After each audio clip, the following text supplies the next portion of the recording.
Skier en hiver en Belgique, c'est clair, c'est mort, quoi. De la neige, on dit qu'il n'y en aura plus. Et ce qui me fait flipper là-dedans, c'est que dans les Alpes et partout ailleurs en montagne, bah c'est le même problème.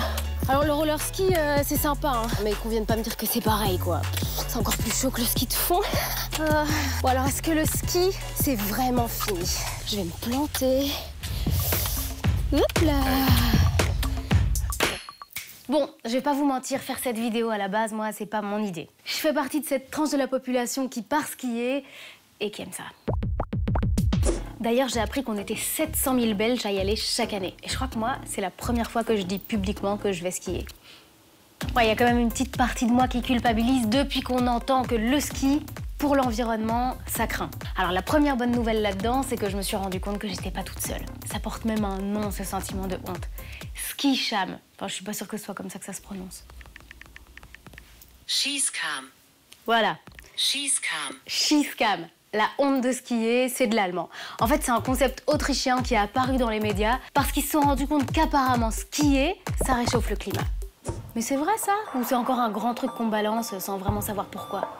Bah, je me suis renseignée et j'ai trouvé ça. Un rapport de l'ADEME, l'Agence française de la transition écologique, et dedans, ça. L'impact d'une journée de ski dans les Alpes françaises. Et ce qu'on peut dire, c'est qu'en moyenne, une journée de ski, ça émet 48,9 kg de CO2. Alors ouais, ok, dit comme ça veut rien dire. Donc ce qu'on peut dire aussi, bah, c'est qu'une journée de ski, en moyenne, ça émet autant de CO2 que 2 jeans en coton, 3 smartphones ou 55 allers-retours Bruxelles-Paris. Ouais. Mais c'est quoi qui émet du CO2 dans une journée au ski?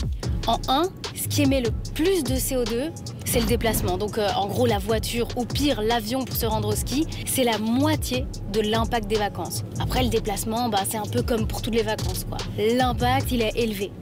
Ensuite, on a le logement, avec les chalets, tous les immeubles qui ont été construits spécialement pour nous. Et puis, bah, y a aussi toutes les infrastructures et les services pour pouvoir nous accueillir. Donc, par exemple, les piscines, les spas, les patinoires, bah, c'est les infrastructures, quoi. En troisième place, bah, y a les équipements, comme les skis, les bâtons ou les bottines. Et puis, bien sûr, il y a l'alimentation. Voilà. Et en tout dernier, bah, c'est le domaine skiable avec les remontées mécaniques ou les dameuses. Et ça, franchement, pour moi, c'est une découverte. J'étais persuadée que quand on partait skier, le pire, c'était les remontes pentes. Ouais. Alors qu'en fait, le plus gros problème, bah, c'est tout ce qui est autour du ski. Et surtout les transports. Bon, alors la bonne nouvelle là-dedans, c'est qu'on peut clairement diminuer l'impact de nos vacances au ski en changeant quelques petits trucs.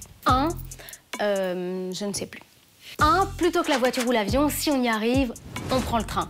Et il y a des sites internet qui sont super bien faits, qui tiennent compte des bus, des navettes, des trains pour arriver le plus rapidement possible en station. 2, on peut choisir un logement et une station qui ont des labels environnementaux, genre l'écolabel européen ou flocon vert pour les stations. 3, on peut louer du matos. Plutôt que de l'acheter pour une semaine par an, on loue les bottines, les bâtons, les skis et puis même le casque. Et puis 4, au niveau nourriture, on mange local et pas trop de viande. Ça, c'est un peu comme partout. Voilà. Skier responsable, c'est à peu près à ça que ça ressemble. Et là, il y a encore un énorme truc dont on n'a pas parlé. Bah ouais, la neige. On a beau avoir des tire-fesses comme ici, s'il n'y a pas de neige, c'est mort, hein. On fait rien. Alors en Belgique, ça va, on est habitué. 600 mètres d'altitude, ça fait pas de miracle. Mais dans la haute montagne, en France, en Suisse, en Italie, c'est la même galère. Ça fond. Cet été, il y a un couple d'Anglais qui a cartonné sur les réseaux avec la même photo devant le glacier du Rhône en Suisse à pile 15 ans d'intervalle. Pas besoin de mots, hein. En 15 ans, tout a fondu. Et aujourd'hui, on compte plus les stations qui se font livrer de la neige par camion ou même par hélicoptère, voire qui pompent de l'eau illégalement pour la transformer en neige. Le dernier gros scandale du ski. À la Clusaz, ils ont pompé l'équivalent de 36 piscines olympiques. Bref, plein de dingueries qui nous amènent à une question essentielle. Il reste combien de temps avant que tout soit comme ici? Bonjour, vous allez bien? Je vous interromps, je suis désolée. Oh non, s'il vous plaît. J'ai une question. Pendant combien de temps tu crois qu'il y aura encore de la neige à la montagne? Oh waouh, aucune idée. Un siècle, je pense. 50 ans, 100 ans? Quarantaine d'années. 10-20 ans. 10 ans. 10 ans grand max. Je dirais plutôt 5. Tu vois la différence, toi? Bah ouais. Dans les 30 ans, là, j'ai déjà vu une différence. Il y a plus de neige en montagne. Je crois que tout le monde a bien capté qu'il y avait un stress avec la neige. Mais de là à être super précis sur le temps qui nous reste... Du coup, j'ai posé la question à une glaciologue, Marie Cavy. Elle travaille à la VUB et son boulot, c'est vraiment d'étudier la glace et le climat. Marie, jusque quand on peut se dire qu'on pourra skier? Donc en fait, les études du GIEC récentes ont montré que d'ici l'horizon 2050, on perdra plus ou moins 10 à 40% de la couverture neigeuse. Donc ça veut dire que toutes les stations à basse et moyenne altitude, donc en dessous de 2000-2500 mètres, ça va être très compliqué de skier. Après, d'ici 2100, on perdrait 90% de la couverture neigeuse. Et donc là, ça va devenir très compliqué de skier, à moins d'être au-delà de 2500 mètres. Et donc ça veut dire vraiment que le tourisme de masse va se concentrer dans le peu de stations qu'il reste encore à très haute altitude. Et d'ailleurs, il y a une étude récente qui a été faite sur l'Europe et qui a estimé qu'en cas de réchauffement de 2 degrés, 53% des stations européennes n'auront plus assez de neige pour fonctionner. Alors qu'avec un réchauffement de 4 degrés, ça concernerait 98% des stations. Et ça, c'est un truc que Marie explique ultra concrètement. Alors en fait, ce qui se passe, c'est qu'avec le réchauffement climatique, on le sait, la température augmente, donc la neige fond. Mais il y a aussi un autre phénomène, c'est que quand la température de l'atmosphère augmente, elle peut contenir plus d'eau. Et on le voit ces jours-ci en Belgique, quand il pleut vraiment beaucoup plus en volume et dans le monde entier. Sauf que, comme je viens de le dire avant, la température augmente. Au lieu de tomber sous forme de neige, ça tombe sous forme de pluie.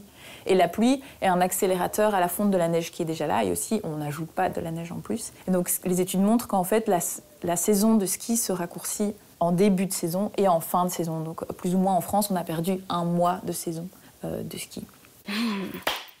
Ok, donc si je résume, l'épaisseur de la neige diminue, la durée d'enneigement diminue. Il y a même des experts qui disent que chaque degré de réchauffement supplémentaire conduirait à un mois de neige en moins.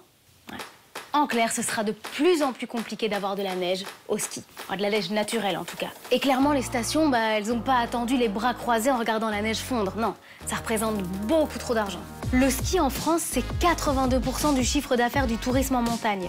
Du coup, ils sont obligés de trouver des solutions. C'est vital pour plein de monde. Et je parle pas de moi, hein. Je parle de tous ceux qui vivent du ski. Alors forcément, les stations, elles s'adaptent comme elles peuvent. Bon, la méthode trash, on l'a vu, livraison de neige par camion ou par hélico. Après, il y a aussi les stations qui ont décidé d'abandonner les pistes les plus basses et de créer de nouvelles remontées pour aller skier plus haut dans la montagne. Mais c'est pas dingue non plus. Ça fait plus de béton, plus d'infrastructures, à des endroits où il n'y en avait pas, donc moins d'animaux, moins de nature, moins de biodiversité. Autre méthode quand il n'y a pas de neige, la neige artificielle. Concrètement, on pompe de l'eau qu'on pulvérise dans des canons à neige. Et je ne le savais pas, mais en France, en 2022, il y a 39% des pistes qui utilisaient des canons à neige.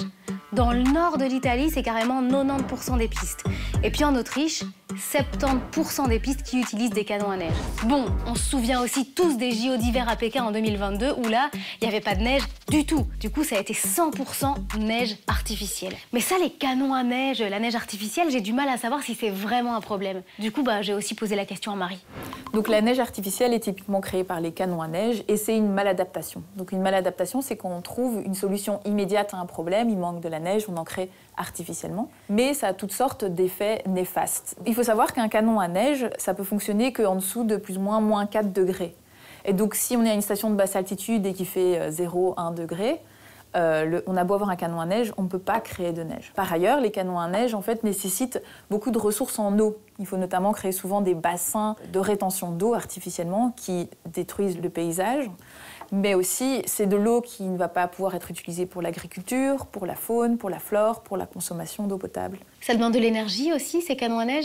Oui, beaucoup, et notamment d'électricité. Et en fonction du mix énergétique utilisé pour l'électricité, ça a un bilan carbone plus ou moins négatif. Par ailleurs, on le soupçonne peut-être pas forcément, mais la neige artificielle contient moins d'oxygène que la neige qui tombe naturellement. Et de ce fait, en fait, des bactéries peuvent se développer plus facilement à la surface. Mais aussi, il faut utiliser des dameuses pour l'étaler, mais du coup, on compacte la neige. Cette neige fond plus lentement en fin de saison, et donc on impacte les prairies qui ont une saison de floraison beaucoup plus courte. Et donc en fait, on voit qu'il y a beaucoup d'impacts néfastes sur l'environnement, et donc c'est pour ça qu'on appelle ça une solution mal adaptée. Quand j'écoute Marie, je me dis qu'il est peut-être quand même vraiment temps que je m'améliore en roller ski.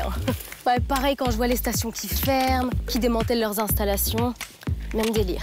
Bon après, à côté de ça, il y a des stations qui font un énorme boulot d'adaptation, qui misent tout sur le fait de profiter de la montagne autrement. Et quand on y réfléchit, c'est pas un si mauvais calcul. Il fera de plus en plus chaud, on sera sans doute super heureux d'aller se rafraîchir à la montagne. qu'il y ait de la neige ou pas d'ailleurs. Dans le Jura, à Métabier, ils ont hyper bien compris le truc. Ils ont été parmi les premiers en Europe à acter la fin du ski. Alors ils ont anticipé les choses. Ils sont passés de station de ski à destination de montagne. En gros, ils ont développé tout un tas d'activités comme la rando, le parapente, la luge d'été, le VTT aussi, l'artisanat, la culture. Et donc quand tu y vas, s'il y a de la neige, tu skis, et s'il n'y en a pas, tu profites de plein d'autres trucs. Allez, on va faire la course maintenant. Allez, suis-moi. Bon, dans cette vidéo, il n'y a pas que des mauvaises nouvelles. L'été passé, il y a une news qui est sortie à propos de l'Autriche, un pays hyper connu pour la montagne et le ski. Là-bas, ils ont réussi à tellement bien développer les activités d'été en montagne qu'aujourd'hui, le tourisme d'été en montagne génère plus d'argent que le tourisme d'hiver. Alors c'est tout récent, mais c'est une nouvelle hyper réjouissante parce qu'en fait, il y a plein de gens qui dépendent de l'ouverture des stations pour vivre. Je le savais pas, mais rien qu'en France, le ski, c'est 18 000 salariés et 120 000 emplois. En fait, le ski, ça montre hyper concrètement en quoi le changement climatique implique un tas d'autres changements économiques et sociaux. Et clairement, c'est pas un truc qui s'improvise. Si on veut pas subir et mettre tout le monde au chômage, il faut anticiper. Et ça, c'est un truc dont on a parlé avec quelqu'un qui vit du ski et de la montagne la moitié de l'année. Ce que j'ai compris avec Boris, qui est prof de ski mais aussi de canyoning et de VTT, c'est qu'aujourd'hui, il y a de plus en plus de stations qui demandent cette double casquette hiver-été. L'hiver, je vis du métier de moniteur de ski. Et puis l'été, je suis guide de VTT et moniteur de canyoning. Moi, ce que j'ai pu observer, c'est quand même une irrégularité dans les hivers. Par contre, un élément qui est quand même récurrent d'année en année, c'est que tout ce qui est à basse altitude, ça devient de plus en plus compliqué. Ces difficultés liées au réchauffement climatique ont vraiment poussé la plupart des stations à se réinventer. Le milieu montagnard arrive à toucher des personnes lambda pour les sensibiliser à venir l'été. Et en plus, quand ils repartent, ils sont convaincus.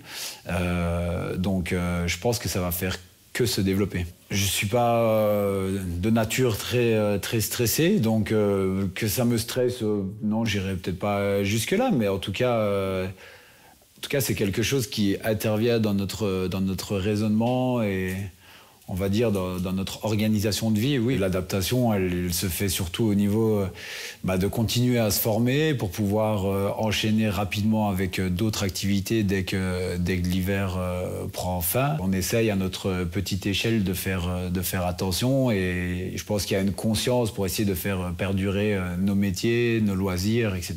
Je pense que dans 10-15 ans, je me vois toujours là. Maintenant, en termes de perspective professionnelle, je ne sais pas si dans 15 ans, je continuerai à être sur les skis au quotidien, sous la pluie, la neige, dans le vent, on verra bien. C'est difficile à dire, on se donne rendez-vous dans 15 ans et vous aurez la réponse.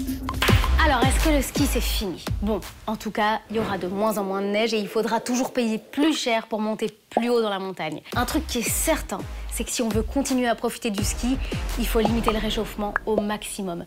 Du coup, on sait ce qu'il nous reste à faire. Moi, ce qui me reste à faire, c'est de vous souhaiter de bonnes vacances, avec ou sans neige. Et puis surtout, abonnez-vous à nos pages sur les réseaux sociaux.